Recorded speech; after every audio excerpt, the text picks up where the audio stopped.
Welcome to Kenton's videos. Enjoy the video. You start by verifying the TM version and licensing so features you need are available. Once done, inventory all instances, IPs, and current virtual servers to avoid surprises. You should enable or confirm health checks and metrics collection now, because accurate health data drives correct load sharing decisions. Make a config backup and schedule a short maintenance window before making changes. This prevents service disruption and gives you a safe rollback point if anything goes wrong.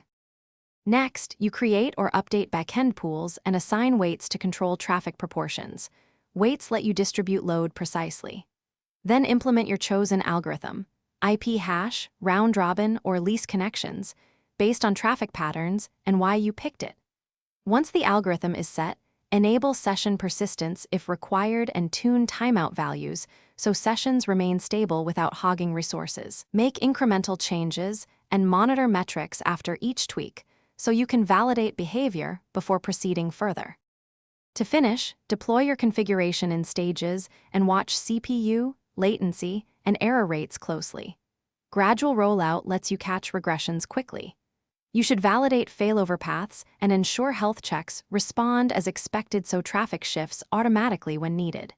If you see anomalies, switch back to the backup config and examine logs and traces to find problematic flows. A key troubleshooting tip: verify consistent health check endpoints and timeouts across all nodes. Mismatches often cause uneven traffic.